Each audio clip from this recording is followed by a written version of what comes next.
এই স্থাপনাটি বিশ্বের যে কোনো বড় স্থাপনাকে চ্যালেঞ্জ করতে পারবে তার কারুকাজ, নকশা এবং এই বিরাট কাঠামোর জন্য। মসজিদের এই তিনটি মেহরাব দেখেই বোঝা যায় যে এটি একসময় আসলেই মসজিদ ছিল।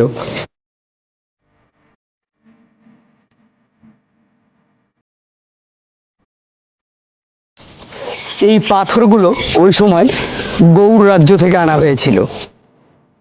এগুলো এখন পর্যন্ত অক্ষত রয়েছে। 500 বছর আগে নির্মিত এই স্থাপনাগুলো কিন্তু দেখুন কতটা নিখুঁত, দেখছেন কতটা নিখুঁত। এক একটা গাছ আম ধরছে কি দেখেন, দেখছেন আম ধরছে কি দেখেন না, খালি আমগুলো দেখেন খালি, ঠিক আছে। আম দেখলে মাথা নষ্ট। হায় হায় হায় হায়, আম কি এক একটা আম দেখছেন, কতগুলো করে আম। এই যে এগুলা, এই যে চাচা এগুলো কি ভারতের? এগুলো ভারতের সীমান্ত। আর ঠিক, আর এই যে এগুলা কি চাচা? এগুলা এগুলো বাংলাদেশের, এই সাইডটা হলো বাংলাদেশ। আসসালামু আলাইকুম বন্ধুরা, শুভেচ্ছা জানাচ্ছি চাঁপাইনবাবগঞ্জ জেলার শিবগঞ্জ উপজেলার কানসাট থেকে। আর এই কানসাট থেকে আজকে আমি যাব সোনা মসজিদ স্থলবন্দর। সেখানে রয়েছে প্রাচীন আমলের একটি ঐতিহাসিক নিদর্শন, যা একসময় মাটি চাপা পড়ে গিয়েছিল, কিন্তু পরবর্তীতে প্রত্নতাত্ত্বিক খননে তা আবার বের করে আনা হয়। চলুন ঘুরে আসি সেই প্রাচীন ইতিহাসের নগরী থেকে এবং জেনে আসার চেষ্টা করি তার প্রাচীন ইতিহাসগুলো। পিচঢালা পথে কানসাট বাজার থেকে রওনা দিয়ে আমি ছুটে চলেছি সোনা মসজিদ স্থলবন্দরের দিকে। স্থলবন্দরের পাশেই রয়েছে পুরনো স্থাপনাগুলো।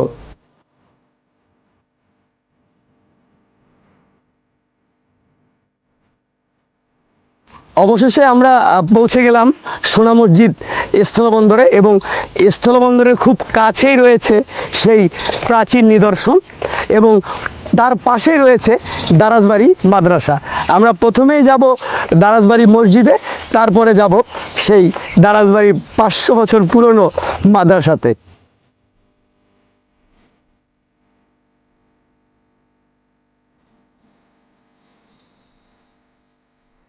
ঐতিহ্যবাহী রাজশাহীতে শুধু আম গাছ, আপনি যেখানেই যাবেন সেখানেই পাবেন অনেক বড় বড় আম গাছ। দেখছেন কত বড় আম গাছ, আর এই দুই পাশে আম গাছ, মাঝখান দিয়ে রাস্তা চলে গেছে এই দারাজবাড়ি মসজিদের।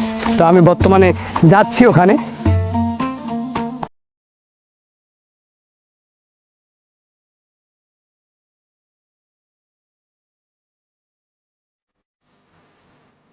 Dopo come?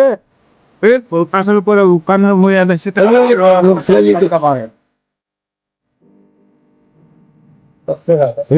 অনুষ্ঠান বিধবা আসছে না।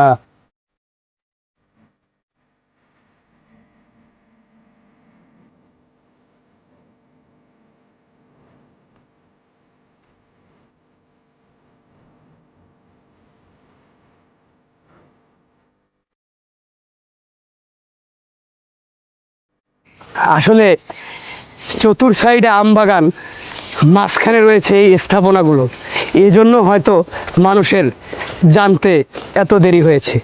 কিন্তু এই স্থাপনাগুলো অনেক পুরাতন স্থাপনা। আসলে আপনি নিজে চোখে না আসলে বুঝতে পারবেন না। আপনারা যারা অনেকে এই সোনা মসজিদ দেখতে আসেন রাজশাহীতে, তারা অবশ্যই এই সোনা মসজিদের খুব কাছেই এই দারাজবাড়ি মসজিদ এবং দারাজবাড়ি মাদ্রাসা, ঠিক আছে, আপনাদের অবশ্যই উচিত এই জিনিসটা দেখে যাওয়া। আমি এই যে বর্তমান হেঁটে যাচ্ছি, এর এক পাশে রয়েছে ভারত সীমান্ত, আর এক পাশে রয়েছে বাংলাদেশ সীমান্ত, এবং সেটা আপনি প্রমাণ পাবেন কিভাবে? এই যে এগুলো হচ্ছে ভারতের সীমান্ত। এই যে এগুলা, এই যে চাচা এগুলো কি ভারতের? এগুলো ভারতের সীমান্ত। আর ঠিক আর এই যে এগুলা কি চাচা, এগুলা এগুলা বাংলাদেশের, এই সাইডটা হলো বাংলাদেশের, তার মাঝখান দিয়ে আমরা কিন্তু যাচ্ছি। তা ফির আপনারা ফির এইরকম ফির সীমান্তে যা করিয়েন না, এরকম যদি সীমান্তে যে করেন তাহলে কিন্তু ক্ষতির সম্মুখীন হবেন। যেহেতু এখানে কিছু প্রাচীন স্থাপত্য নিদর্শনগুলো পড়ছে দেখে এই জায়গাটাতে ওরা হয়তো বা ওইভাবে কাঁটাতারের বেড়া দেয়নি। কিন্তু আমি বর্তমান যে হাঁটতেছি, বাংলাদেশ ভারত একেবারে মাঝখান দিয়ে হাঁটতেছি, ঠিক আছে।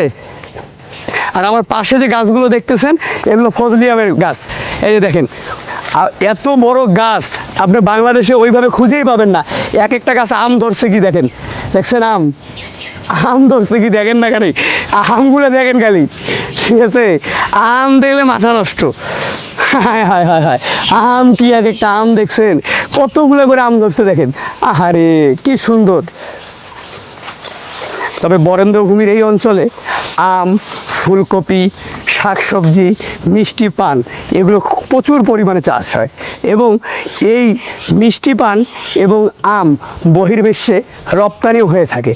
পান রপ্তানি হয়ে থাকে আরব বিশ্ব এবং সুইজারল্যান্ডে, এবং আম রপ্তানি হয়ে থাকে Qatar, Kuwait, America, Canada, Bharat, China, আরও অনেক দেশে। দুই পাশে আম বাগান, অথচ মাঝখানে এমন একটি ঐতিহাসিক নিদর্শন, আসলে আপনি এখানে না আসলে অনুভব করতে পারবেন না যে আসলে এই নিদর্শনটি দেখতে কেমন।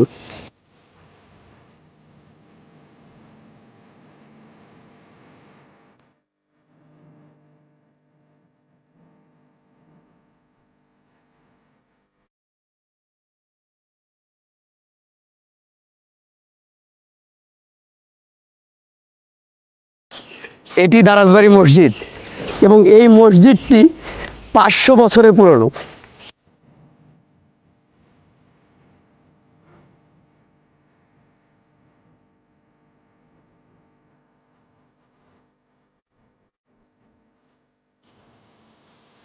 ভিডিওটি সম্পূর্ণ দেখার এবং লাইক, কমেন্ট ও শেয়ার করার অনুরোধ রইল।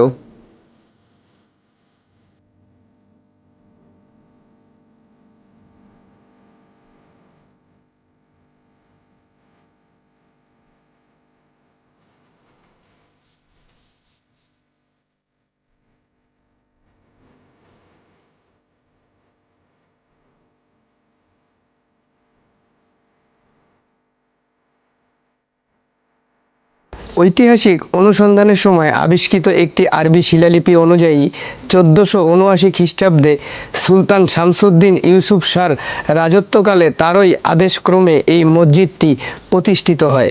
তখন এই মসজিদের নাম দারাজবাড়ি মসজিদ ছিল না, তখন এই মসজিদের নাম ছিল পিরোজপুর জামে মসজিদ।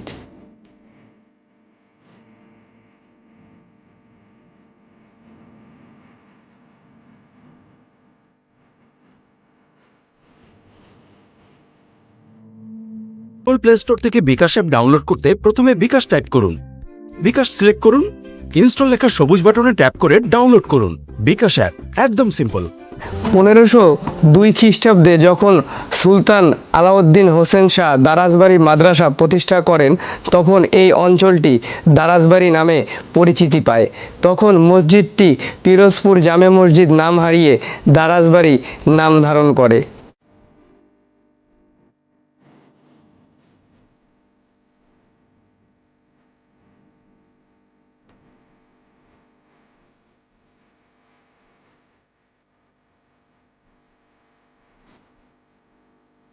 এক সময় মাটিতে চাপা পড়েছিল এই মসজিদটি। বিগত সময়ে 70 দশকের প্রথম ভাগে প্রত্নতাত্ত্বিক খনন করে উদ্ধার করা হয় এই মসজিদটিকে।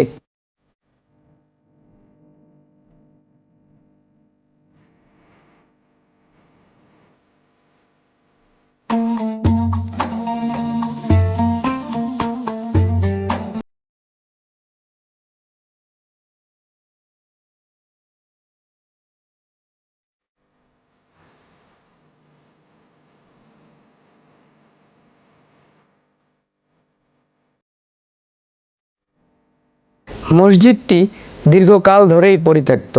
এখানে প্রাপ্ত তোবরা অক্ষরে লিখিত ইউসুফ শাহী লিপিটি এখন কলকাতা জাদুঘরে সংরক্ষিত আছে। মসজিদটিতে বেশ কয়েকটি মেহবার রয়েছে এবং এগুলোর কারুকাজ অত্যন্ত নান্দনিক। মসজিদের অনেকগুলো প্রবেশদ্বার রয়েছে, কিন্তু একটিরও দরজা নেই। আর এর দেয়ালের পুরুত্ব অনেক, প্রায় 5 ফিট। এখানে ইটের সাথে পাথর ব্যবহার করা হয়েছে।